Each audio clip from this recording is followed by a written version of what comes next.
Apologies for the delay. We're just waiting to get one of our panelists to join, but we'll go ahead. And in the event that Gwyneth is not able to join, we will be able to record the questions and answers, and then we'll send them to you in a follow-up. But today, what we're going to be talking about is essentially the consumer packaging risk that no one catches. My name is Dagmar Moorside. I'm the lead for the CPG FMCG business here at Schlaf de Haase. I'm joined by Bloom Regulatory. Olivia, if you'd like to introduce yourself. Thank you so much, Dagmar. Hello, everyone. So I'm Olivia Santoni. I'm the founder of Bloom Regulatory. We are a UK-based consultancy agency specialized. Our majority of the business, I would say, is based on cosmetic. We're doing a bit of a food supplement, and therefore we are working a lot on packaging and labeling, as you can imagine. Fantastic. And Gwen is on the insurance side. She's based in New York, but she does cover, Baldwin Group covers insurance and underwriting globally. So what are we going to discuss today? So we're going to be looking at three main sections. We're looking at the reality. So what is the risk from a regulator point of view, and insurer. And then we'll talk about workflows and when they fail. So what does control look like, standard operating procedures, and what kind of complexity is really creating room for error. And then we want to close the gap on the business impact. So we want to look at the ROI and then the cost of any errors that might result in recalls, what that means to productivity, what that means to maybe any fines or any brand trust or retailer relationships. And then we'll finish off with a live Q&A for about 15 minutes. And what we'll do is if we don't have time to finish all of those Q&A questions, we also will be distributing the video with all of your answers, and we'll send it to the group. But definitely feel free to reach out to any of us directly. We'll have our details at the end of the deck, which you'll also be getting after the webinar. So without further ado,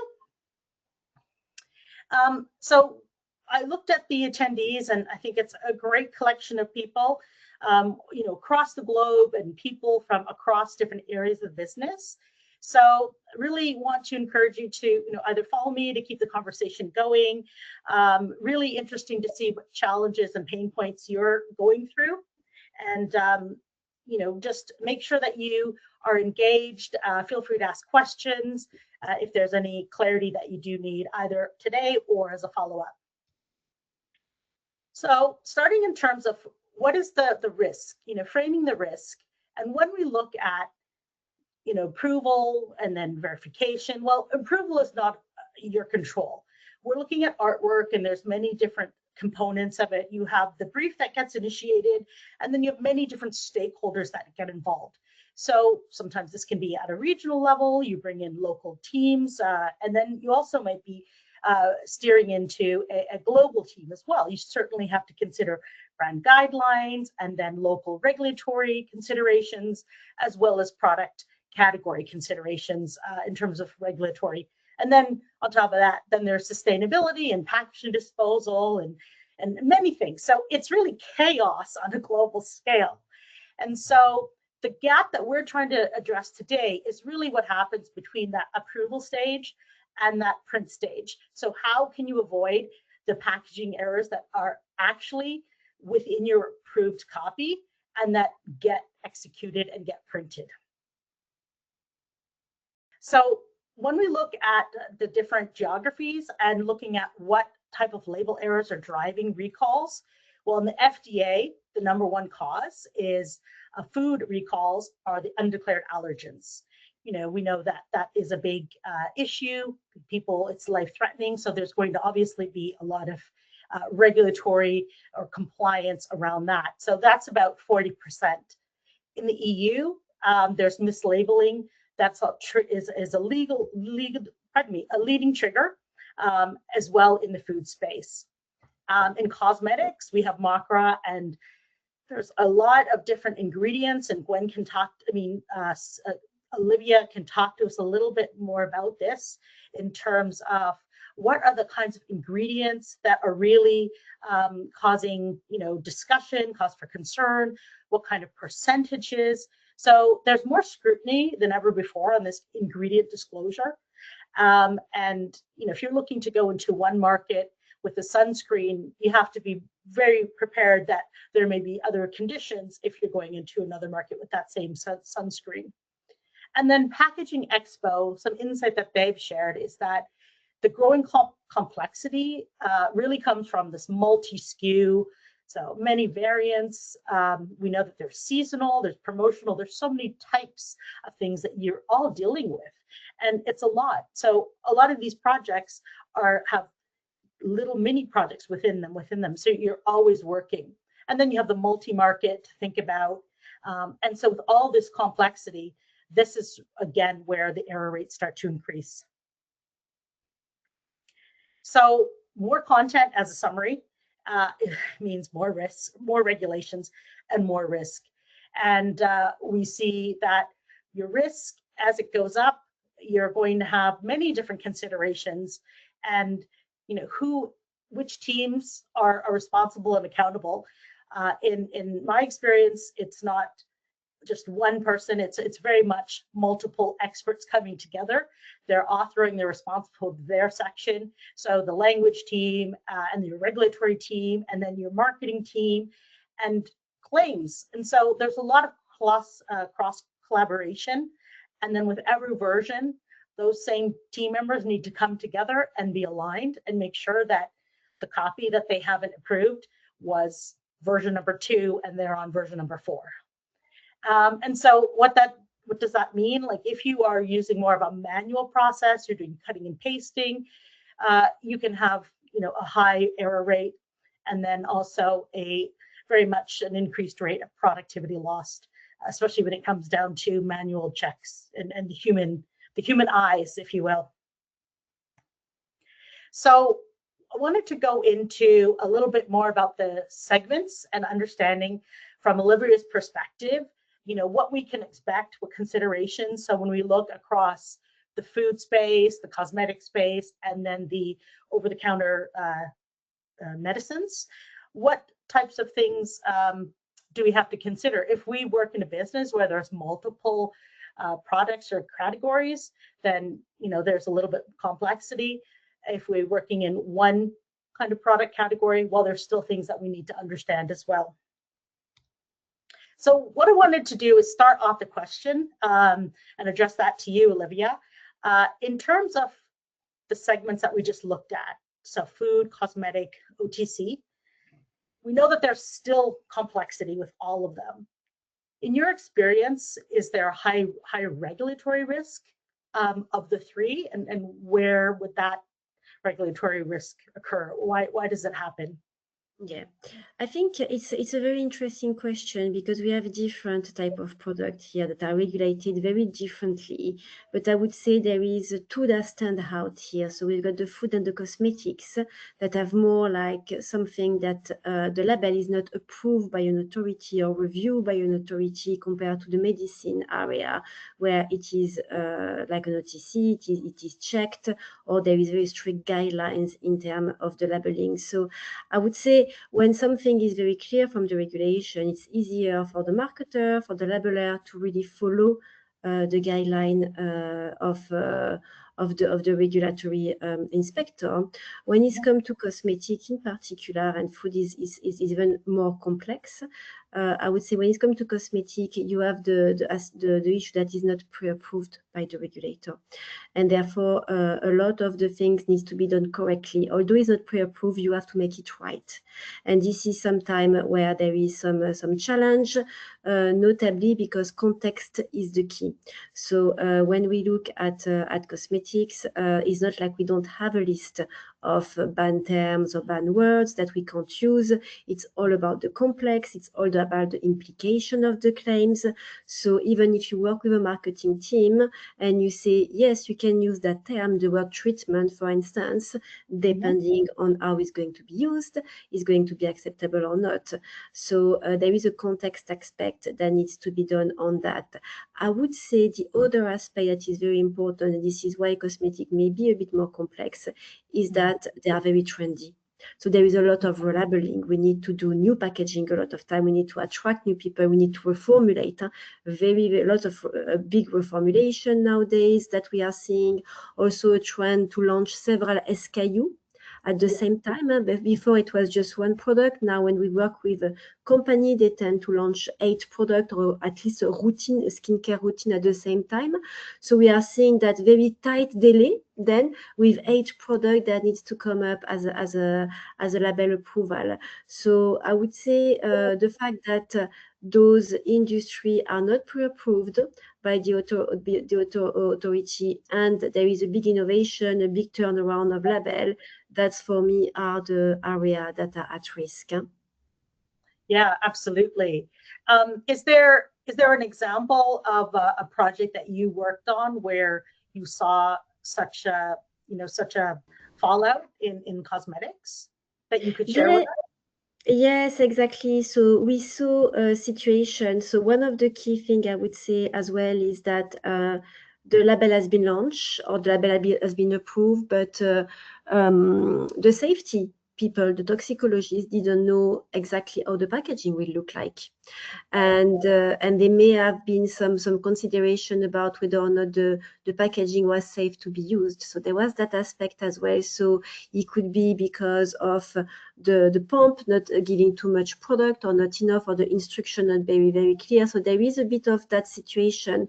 But I would say the main issue that we saw in general, where when we just look at the text, Yes, and then we realize there is a green cross, or there is some type of other picture. And we are seeing that as a big trend at the moment. Before, we were just seeing before and after picture on advertising material. We are seeing more and more, in particular in the US, picture of before and after on the pack.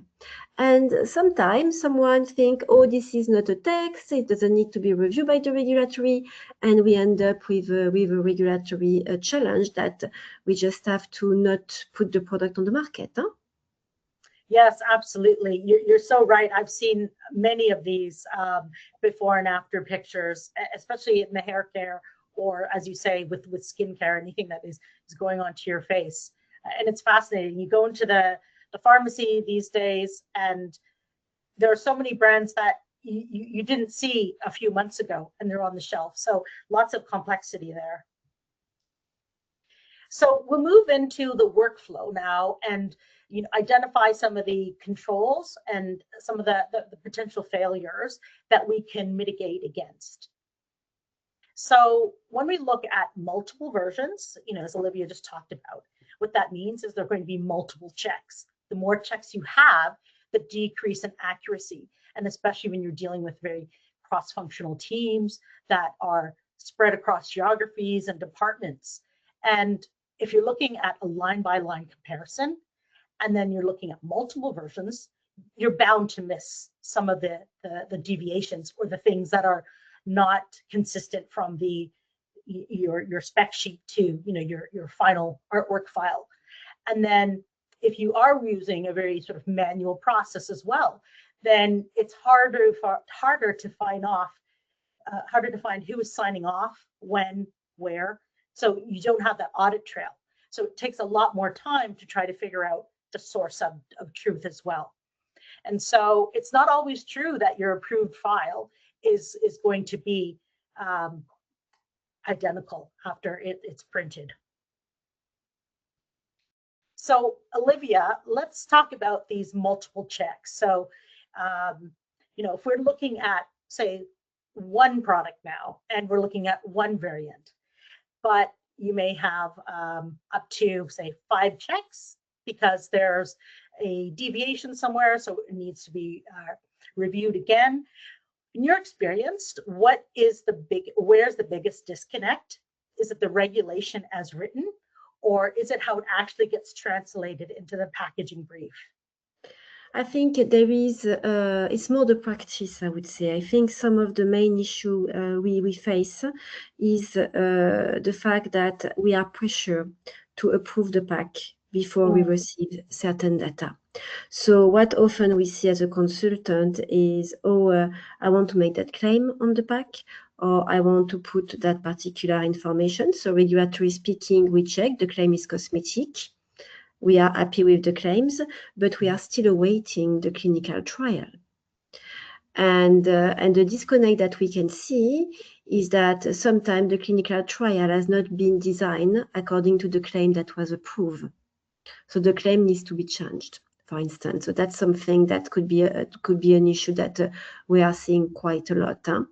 And this is mainly due to the timeline that they want quickly to be put on the market. Some of the clinical trial, unfortunately, you need to wait for a month for an anti-aging product to see if it works. So it's not something that we can really push. But yeah, I would say there is a disconnect between in that scenario, between the clinical trial protocol and the claims that was approved. So something are not matching. The other aspect I would say that we are seeing is opportunities that are coming. You see, so you are in that situation of the pack being approved with different variants, but then there is, let's go to Japan, let's go to another country. And then you see this is where that there will be a need for a specific translation. That translation may be done at the last minute because it's a very quick turnaround again. It may be over stickering above something that was important for Europe, like the ingredient list. So we are having some, I would say, some corrective thing to adapt because we have to realize that we live in a world when we can't wait until all of that are sorted to print our packaging. We want to print our packaging very quickly.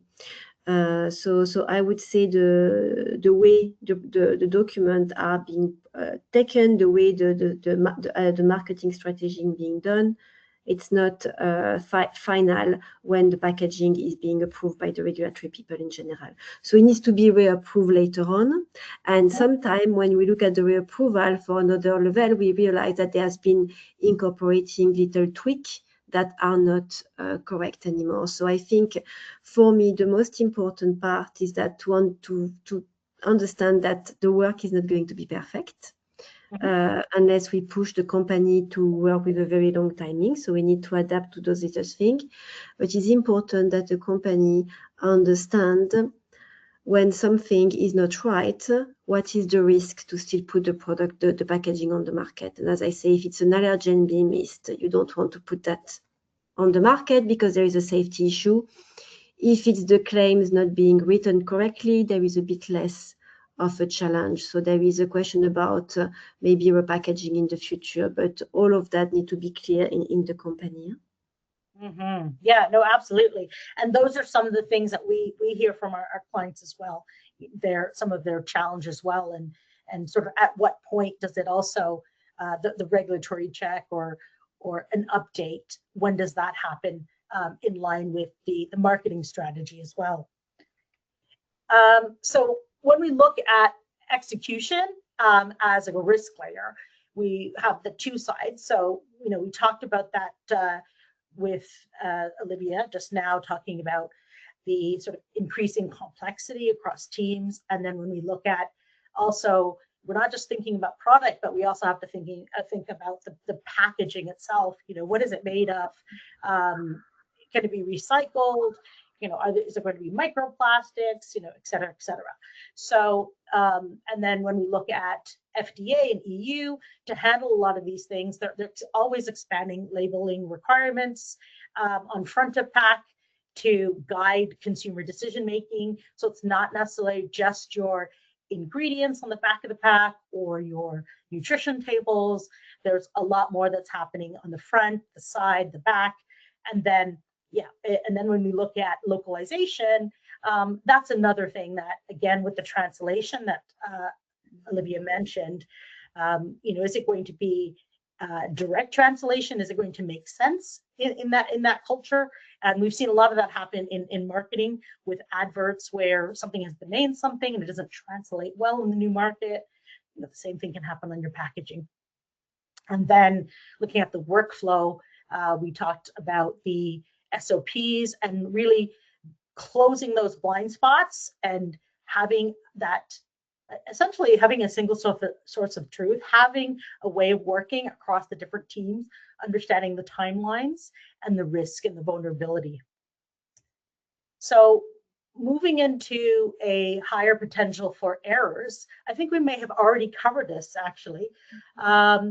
So Olivia, we're talking about here the approved statement, right? That the artwork, the allergen statement has been approved. But marketing has now requested a font resize, for shelf visibility, which makes sense. But now as a result, the active ingredient call out is clipped. So is that something that you see? Do those kind of things happen? Do they get missed? Is that potential? Yes, let's be very clear. First of all, we are having new legislation across the world on allergen that has been making the situation more complicated. We have a strict deadline arriving very soon in Europe, and with 82 allergen now that needs to be disclosed. So we had a lot of repackaging recently to make sure we were compliant with that allergen new regulation that are also spreading across the world as well. Huh? But I would say the challenge with ingredient list and in particularly error or missing information in the INCI list is extremely common. It's something that we see the most, I would say, mistake across the board. And as I said, the problem is in terms of whether or not there is a risk. The one scenario doesn't fit all. You have different scenario. I think you have the situation where an ingredient is missing. And then there is the question, is it going to impact the safety of the consumer? So an allergen ingredient could be an issue, but every ingredient could be an allergen. So if something is missed in the ingredient list, it could be an issue. It could be misspelled. So depending how much the consumer can understand that, or it could be something that should not be there. And we have also the situation, we use the previous ingredient list. There was a combination of the two, and there is an ingredient that is there that should not be there. In that situation, is less of an issue because you are over declaring, at least from a safety point of view. You see if someone has an allergic reaction, they can see everything that is on the pack. But of course, we need to be careful in terms of transparency, because if it's an ingredient that the consumer is looking for, like aloe vera or that type of active ingredient or salicylic acid, they can feel misled and they sit because they were thinking the product as an ingredient that actually doesn't have. So I would say it's a very complex task. Error arrive every time. So there is, as I say, depending on how the safety situation happen, best is to relabel, repacked, put a sticker.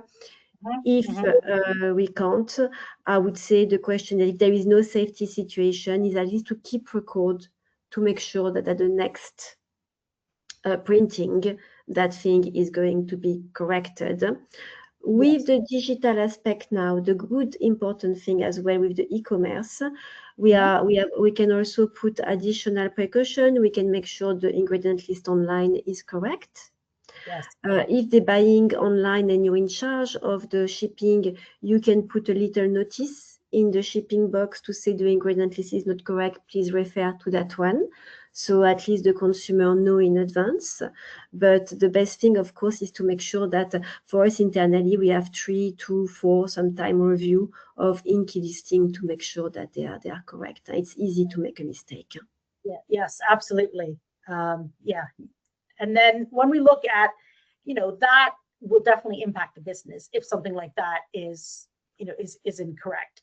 Having to do reprints, pull things off the market, or even the time to go and relabel everything on shelf.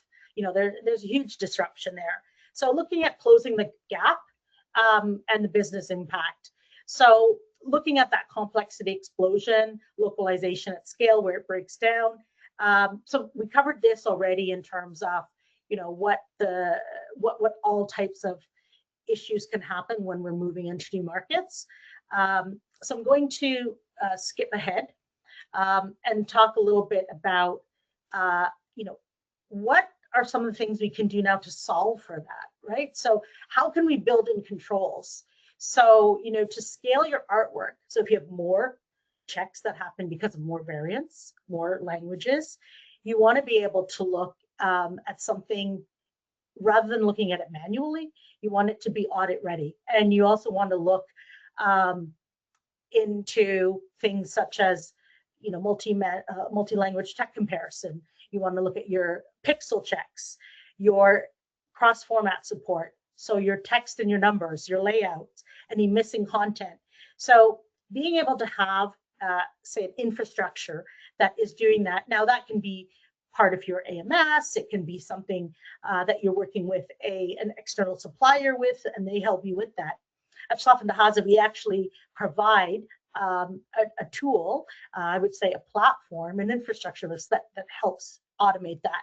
And then it provides the detail of the when, the how, and then it looks at, what specific areas caused concern.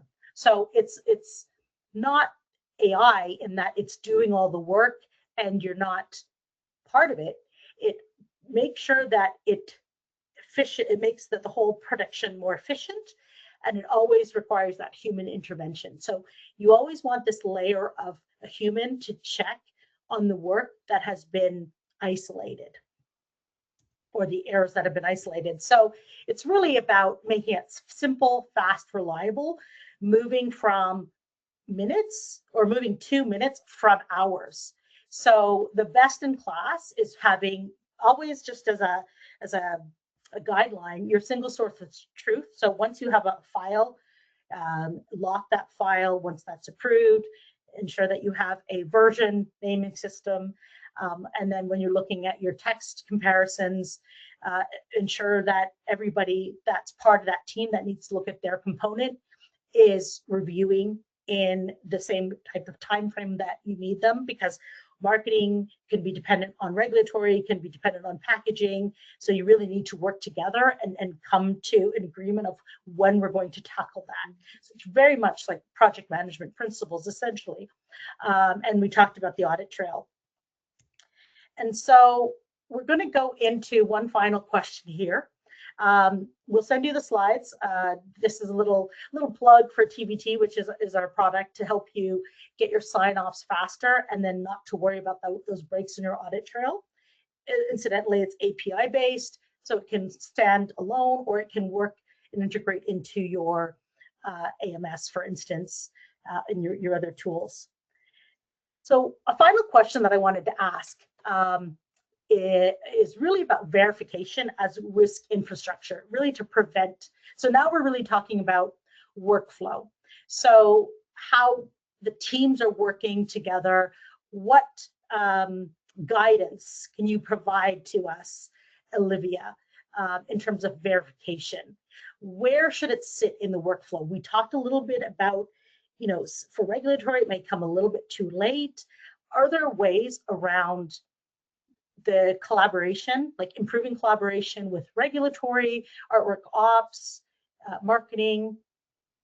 Yes, exactly. I think, first of all, I would say it's important to say that the approval of the label of the packaging is a shared responsibility. I think every people in that flow needs to take accountability for it and be able to learn more about the project. I think from a regulatory aspect, there is several areas where it needs to come, and definitely at the end to approve as well. But I would say the work we've been doing with company and marketing department was also to provide them from the start with the key information that needs to be there, because they don't know. So they have a sort of a checklist. They are making sure they are being briefed at the beginning about what needs to be on the pack. The same with the claims. You see, it has been briefed. They know also what information needs to be translated, so they know how many space they have on the label, how much word they can put.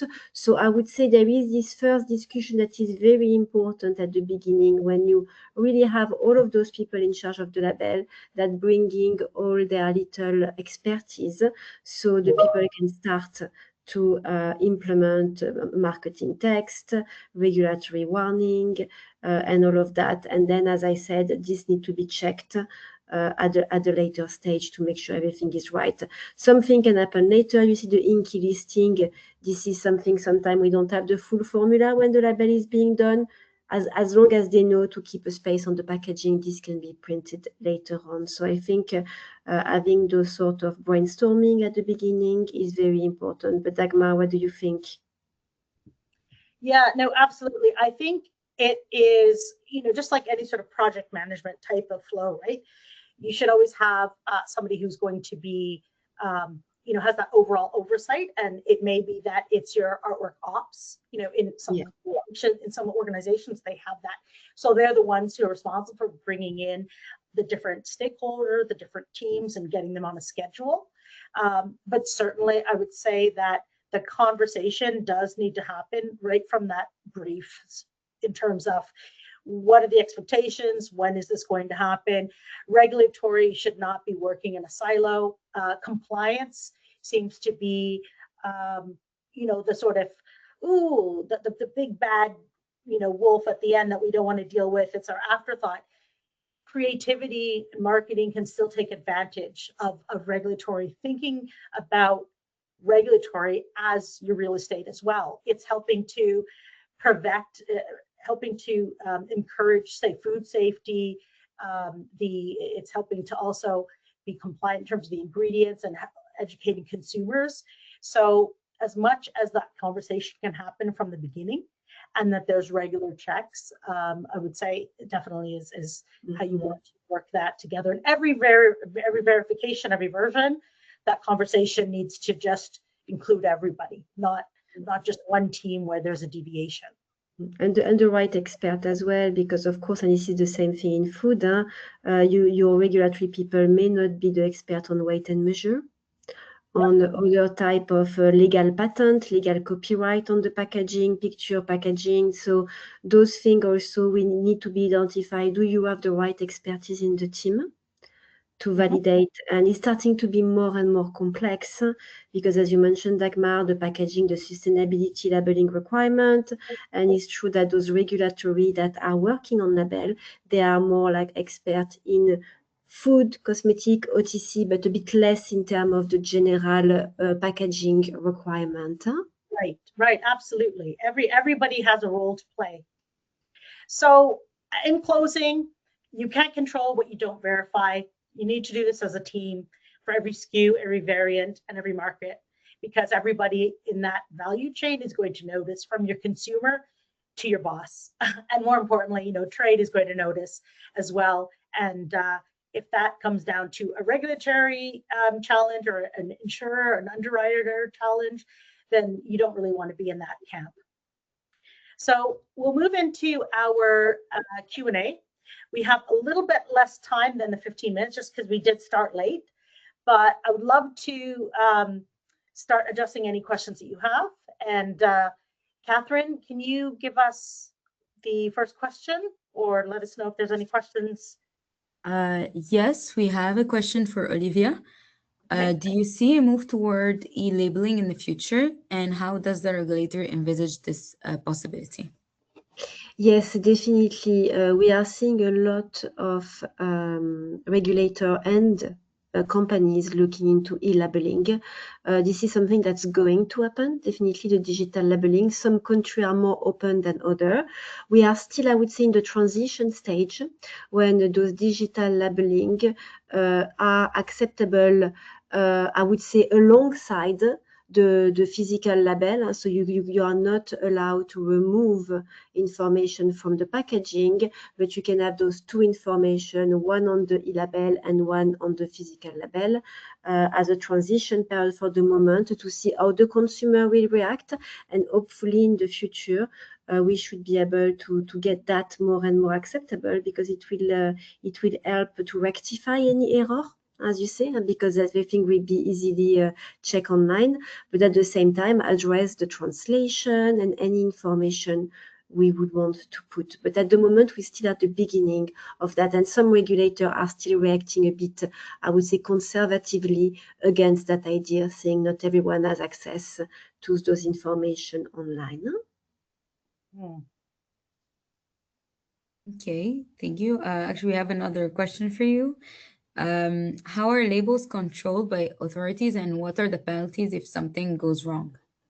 Yeah, so in general, it will depend of each country will have different authority in terms of how they're going to control. So we talk about the cosmetic aspect in particular. So some country will be controlling the label at the custom level. So if you are importing in that country, there will be a check and making sure that the label is compliant.